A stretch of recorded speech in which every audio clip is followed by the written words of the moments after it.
नमस्कार दोस्तों। आज की वीडियो में हम ICICI प्रूडेंशियल AMC का एक अर्निंग्स रिव्यू करेंगे। सो ICICI prudential AMC has very recently come up with its Q1 FY27 results, and we will do a proper earnings review. We'll go through the numbers what this company has posted and try to understand what could be expected out of this company for FY27. So Q2, Q3, Q4, what kind of expectations we can have from the company, from the stock of this company for the next 1 year is something which we'll try to understand, right? तो थोड़े numbers के साथ मैं शुरू करूँगा and then I'll give you the larger perspective, the larger concept around the AMC business and specifically the ICICI Prudential AMC business, right? तो अगर आप इस कंपनी का टोटल AUM ग्रोथ देखोगे तो AUM is nothing but asset under management. तो जब आप सिस्टमैटिक इन्वेस्टमेंट प्लान करते हो या फिर लमसम इन्वेस्टिंग करते हो किसी म्यूचुअल फंड में, तो उसको आप asset under management बोलते हो। तो there is a fund manager or there are multiple fund managers who manage the AUMs for the different kind of schemes that you invest in। तो कोई systematic investment plan कर रहा है, कोई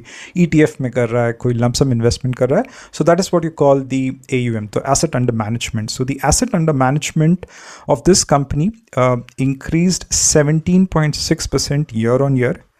but the asset under management of the industry, तो हर वक्त benchmark करना ज़रूरी है कि इंडस्ट्री का ग्रोथ कितना है, सो दैट वी अंडरस्टैंड कि कंपनी मार्केट शेयर ले रही है या फिर मार्केट शेयर हार रही है। सो द इंडस्ट्री का asset under management year on year is 15%। So the companies AUM growth is 17.6% and industry's AUM growth is 15%। So it's very clear कि पिछले एक साल में कंपनी ने मार्केट शेयर लिया है इंडस्ट्री से, राइट? और it took market share from its competitors. So this is Y on Y data.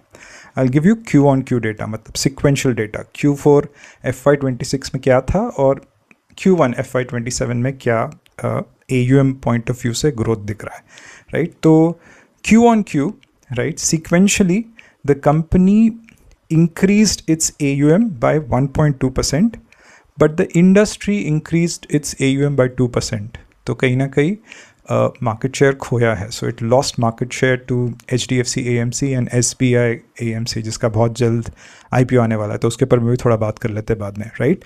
तो क्या करें, मतलब स्टॉक बेच दें? नहीं, वैसे नहीं करना है, क्योंकि ऊपर नीचे चलता रहता है। सीक्वेंशली कभी अच्छा परफॉर्म करते हैं कंपनी, ख़राब परफॉर्म करते हैं कभी। But the more important thing to understand over year is that you need to have the data points with you. So year on year this company outgrew the market, but sequentially the market outgrew the company or its competitors outgrew the company. So this is the larger AUM growth that you need to look at whenever you analyze any AMC company. So this is one thing. The other thing which you need to do is कि ये जो AUM की मैं बात कर रहा हूँ, asset management या फिर बुक की जो मैं बात कर रहा हूँ, उसका मिक्स क्या है, मतलब कौन से स्कीम्स, कौन से फंड्स क्या बेचती है ये कंपनी, मतलब कौन से चीज़ों को पुश करने की कोशिश कर रही है, राइट? तो predominantly there are 5 type of funds this company has, right? सबसे पहले तो प्योर इक्विटी फंड्स, तो आपका जो mid cap, small cap funds जो होते हैं ना, माइक्रो कैप फंड्स होते हैं, वो दैट इज़ प्योर इक्विटी, मतलब स्टॉक मार्केट में पैसा लगता है। तो this forms around 52% of the total AUM mix, मतलब 50% से ज़्यादा जो है प्योर इक्विटी फंड्स है। एंड इक्विटी फंड्स जो होते हैं उनका जो यील्ड जो होता है या फिर एक तरह से आप बोलिए मार्जिन होता है, जो कमाई मिलती है उस AMC को, it is somewhere in the range of 50 bips. तो 50 बिप्स याद रखना, so that we can benchmark it with other kind of categories. तो 50 बिप्स याद रखना, राइट? तो एक हाई मार्जिन प्रोडक्ट है प्योर इक्विटी, हाई मार्जिन, क्योंकि फंड मैनेजर को यार मेहनत करनी पड़ती है यार कि स्मॉल कैप में कौन सा फंड लेना है, माइक्रो कैप में कौन सा फंड लेना है, फिर उसका ना दिखाना पड़ता है कि यार इतना फंड ग्रो किया है हमारा। तो it's a hard, it's I mean मेहनत लगती है, तो हार्ड वर्क लगता है इसमें। तो ऑब्वियसली मेहनत ज़्यादा कर रहे हो तो फिर यील्ड भी ज़्यादा मिलना चाहिए कंपनी को या फिर उस फंड मैनेजर को। तो it's a high yielding product. तो pure equity is one thing, 52% to the AUM mix. There is something called as hybrid equity as well, कि मतलब आपका इक्विटी रहेगा, उसके साथ थोड़ा गोल्ड लगा देंगे वो लोग या फिर थोड़ा डेट बॉन्ड वगैरह लगा देंगे।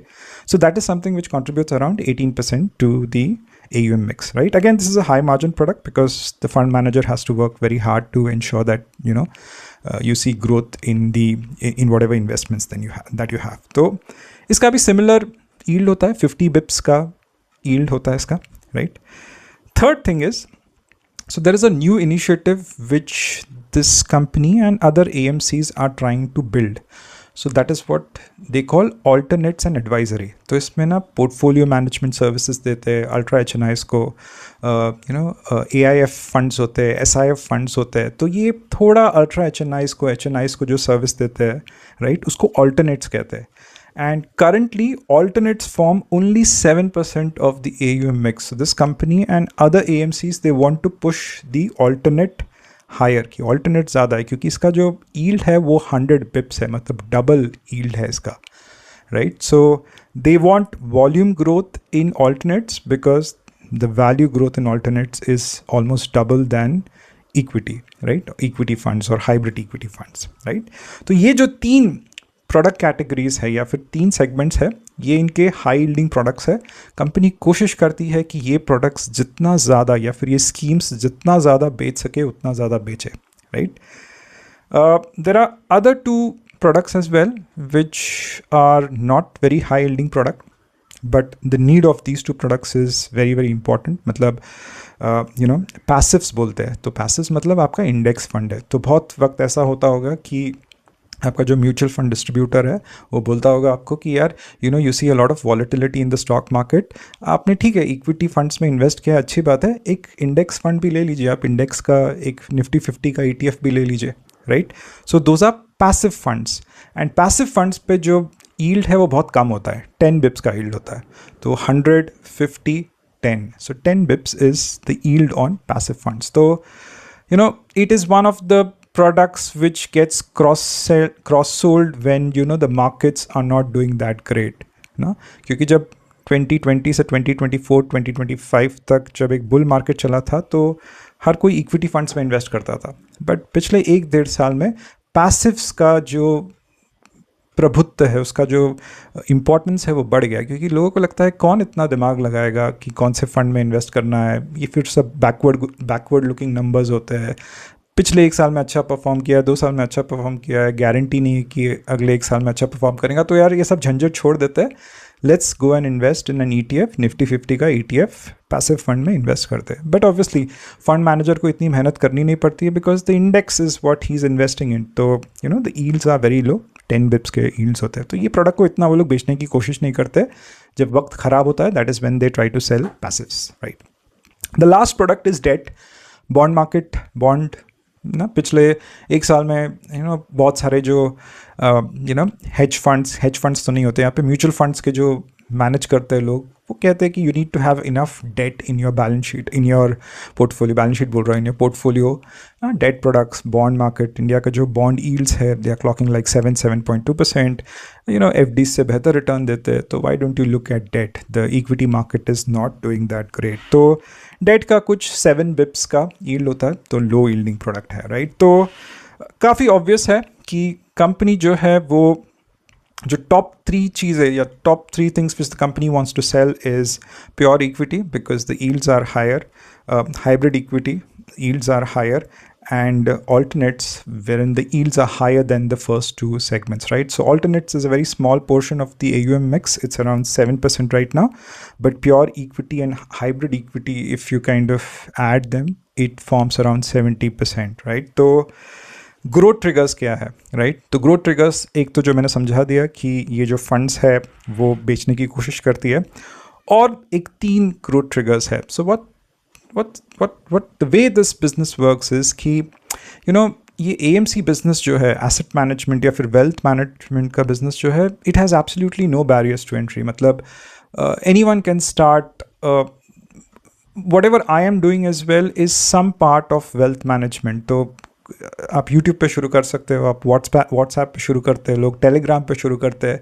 सो there are absolutely no barriers to entry. आपको फैक्ट्री डालने की ज़रूरत नहीं पड़ती, आपको ऑफिस लेने की ज़रूरत नहीं पड़ती. You just need a mic, you just need a camera, you just start recording videos on companies.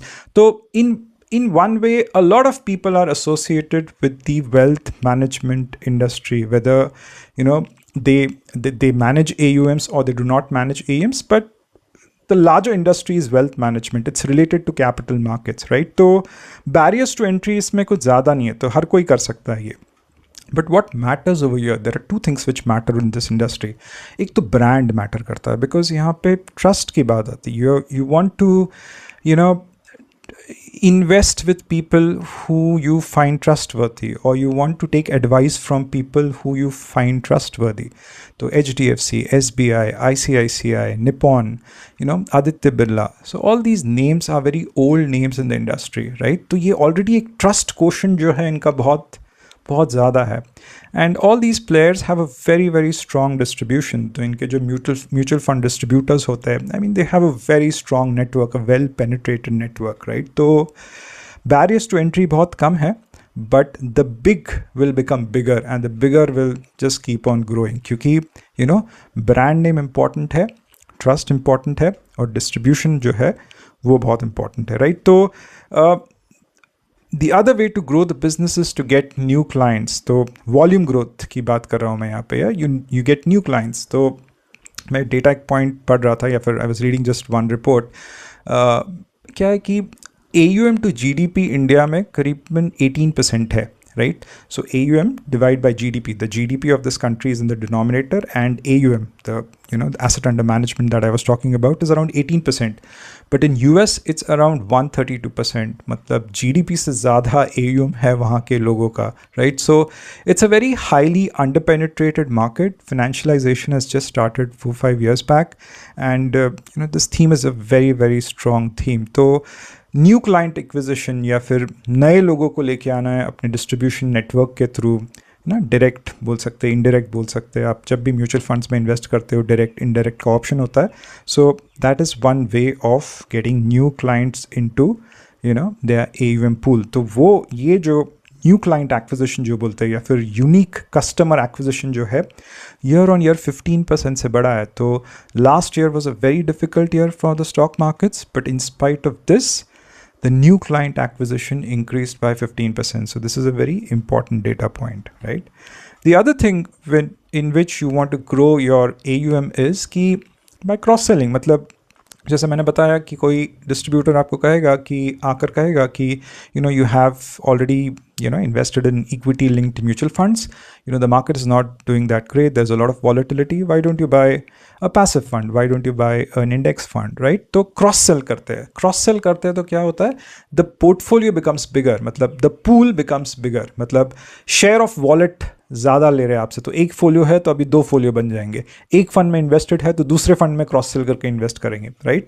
So that is what the agenda of most of these mutual fund distributors is. तो एक तो नए clients को लेके आना, plus दूसरा जो है, जो क्लाइंट्स है उनका शेयर ऑफ वॉलेट ज़्यादा लेना. तो एक फंड की जगह 2 फंड क्रॉस सेल करके, 3 फंड, डेट वगैरह जो भी इनके पास होते हैं, इनके पोर्टफोलियो में जो भी फंड्स होते हैं, they kind of sell it to the customers, right?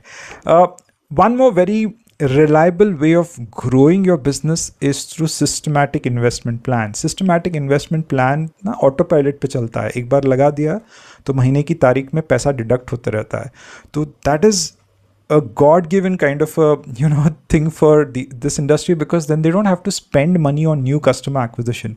So once the idea of systematic plan is sold and very well established in the minds of investors, तो वो autopilot पे पैसा deduct होते रहता. And this industry wants SIPs to increase as much as possible so that they do not allocate enough or more capital on distribution or marketing, or for that instance, क्योंकि retention is very strong. The retention cohorts, if these marketing teams would be kind of making out of SIPs, वो काफ़ी strong. SIPs, systematic investment plan, is what these people want to sell. तो these are some of the growth triggers of this company. तो इसका जो new client acquisition जैसे मैंने कहा कि 15% से इंक्रीज किया है year on year, quarter on quarter that has increased as well.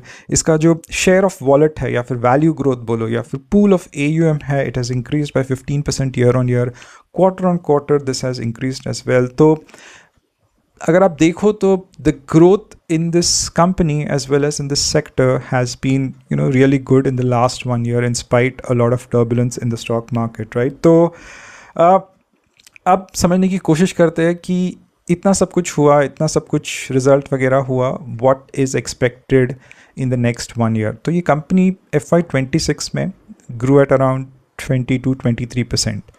So will the growth expand in FY27? So will the PAT profit growth will be more than the profit growth of FY26?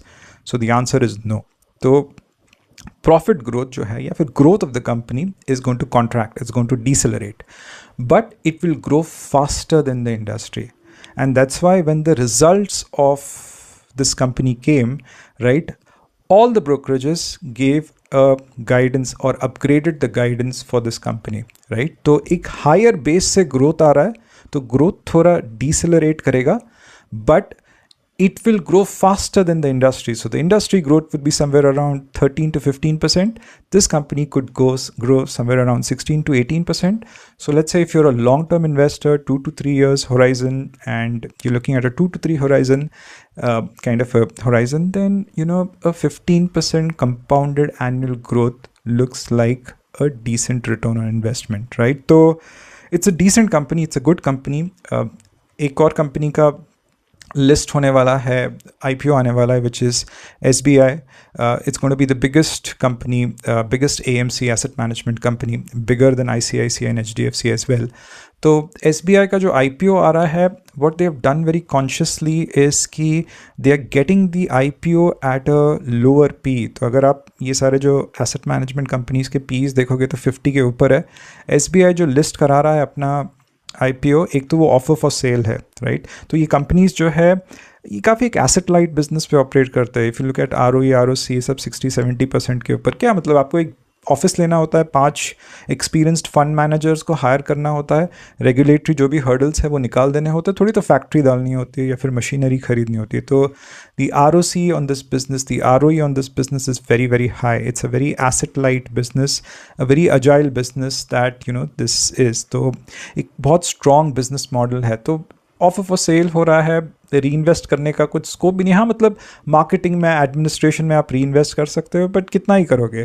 तो SBI का जो IPO आ रहा है, they are getting it at a PE of 38. So it's cheaper as compared to, you know, the AMC companies that there are in the market, the listed AMC companies right now. तो अगर आप listing gains के लिए उसको कर रहे हो तो वो तो सब कुछ ट्रम्प के ऊपर डिपेंडेंट है. तो जब भी वो लिस्ट होगा उसके एक दिन पहले अगर ट्रम्प आके बोल देगा कि यू नो वॉर ख़त्म हो गया तो यू नो सब ऊपर चला जाएगा. अगर वो बोल देगा कि वॉर हम कहीं ना कहीं से फिर से शुरू कर रहे हैं तो फिर वो नीचे आ जाएगा. So if you doing it for listing gains then everything depends on Trump. But if you doing that I'm assuming that you know a lot of people would be applying for SBI ka IPO, SBI AMC ka IPO. But if you're doing it for long term, then I would suggest that you know you hold your horses, let that company list, and you read after one or two con calls, you go through, understand that company, do a peer-to-peer analysis with this company and HDFC, and then decide whether you want to you know invest in that company or not. So this was a brief about ICICI Prudential AMC. These are not stock recommendations. Please do a level 2 analysis on your part. This is a level 1 analysis. Thank you very much for your time. Take care. Bye bye.